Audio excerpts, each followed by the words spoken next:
بسم اللہ الرحمن الرحیم۔ السلام علیکم ناظرین، ایک بار حضرت جبرائیل علیہ السلام نبی کریم صلی اللہ علیہ وسلم کے پاس آئے تو آپ صلی اللہ علیہ وسلم نے دیکھا کہ حضرت جبرائیل علیہ السلام کچھ پریشان ہیں۔ آپ نے فرمایا، جبرائیل کیا معاملہ ہے کہ آج میں آپ کو غمزدہ دیکھ رہا ہوں؟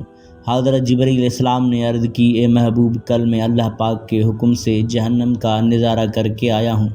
اس کو دیکھنے سے مجھ پہ غم کے آثار نمودار ہوئے ہیں۔ نبی کریم صلی اللہ علیہ وسلم نے فرمایا، جبرائیل، مجھے بھی جہنم کے حالات بتاؤ۔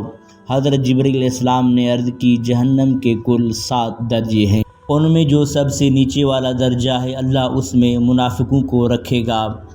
اس سے اوپر والے 6 درجے میں اللہ تعالیٰ مشرک لوگوں کو ڈالیں گے۔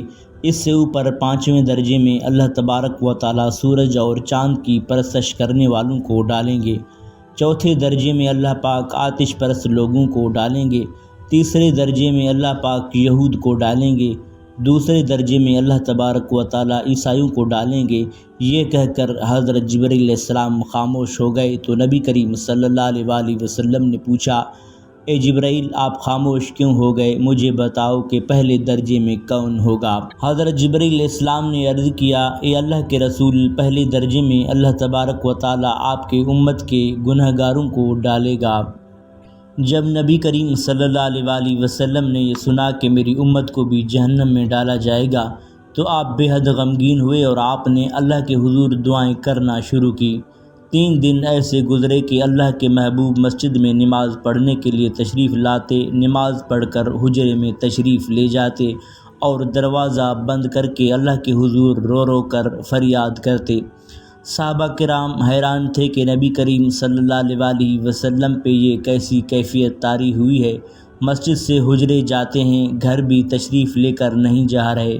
جب 3 دن ہوا تو حضرت ابوبکر صدیق رضی اللہ تعالیٰ عنہ سے رہا نہ گیا۔ وہ دروازے پہ آئے، دستک دی اور سلام کیا، لیکن سلام کا جواب نہیں آیا۔ آپ روتے ہوئے حضرت عمر فاروق رضی اللہ تعالیٰ عنہ کے پاس آئے اور فرمایا کہ میں نے سلام کیا لیکن سلام کا جواب نہیں پایا، لہٰذا آپ جائیں، آپ کو ہو سکتا ہے کہ سلام کا جواب مل جائے۔ حضرت عمر فاروق رضی اللہ تعالیٰ عنہ گئے تو آپ نے 3 بار سلام کیا لیکن جواب نہیں آیا۔ اس کے بعد حضرت عمر فاروق رضی اللہ تعالیٰ عنہ نے سلمان فارسی کو بھیجا لیکن پھر بھی سلام کا جواب نہیں آیا۔ حضرت سلمان فارسی رضی اللہ تعالیٰ عنہ نے اس واقعے کا تذکرہ حضرت علی المرتضیٰ رضی اللہ تعالیٰ عنہ سے کیا۔ انہوں نے سوچا کہ جب اتنے عظیم شخصیات کو سلام کا جواب نہ ملا تو مجھے بھی خود نہیں جانا چاہیے، بلکہ مجھے ان کی نور نظر بیٹی حضرت فاطمہ الزہرا رضی اللہ تعالیٰ عنہ اندر بھیجنی چاہیے۔ لہٰذا آپ نے حضرت فاطمہ الزہرا رضی اللہ تعالیٰ عنہا کو سب احوال بتا دیا۔ حضرت فاطمہ الزہرا رضی اللہ تعالیٰ عنہ دروازے پہ آئیں اور سلام کیا۔ بیٹی کی آواز سن کر محبوب کائنات اٹھے، دروازہ کھولا اور سلام کا جواب دیا۔ حضرت فاطمہ الزہرا رضی اللہ تعالیٰ عنہا نے کہا، ابا جان، آپ پر کیا کیفیت ہے کہ 3 دن سے آپ یہاں تشریف فرما ہیں؟ نبی کریم صلی اللہ علیہ وسلم نے فرمایا کہ جبرائیل نے مجھے آگاہ کیا ہے کہ میری امت بھی جہنم میں جائے گی۔ اے فاطمہ بیٹی، مجھے اپنی امت کے گناہ گاروں کا غم کھائے جا رہا ہے اور میں اپنے مالک سے دعائیں کر رہا ہوں کہ اللہ تبارک و تعالیٰ ان کو معاف کر دے اور جہنم سے بری کر دے۔ یہ کہہ کر آپ پھر سجدے میں چلے گئے اور رونا شروع کر دیا، یا اللہ، میری امت کے گناہ گاروں پہ رحم کر، ان کو جہنم سے آزاد کر۔ کہ اتنے میں حکم آ گیا، وَلَسَوْفَ يُؤْتِيكَ رَبُّكَ فَتَرْضَىٰ، اے میرے محبوب، غم نہ کر، میں تم کو اتنا عطا کر دوں گا کہ آپ راضی ہو جائیں گے۔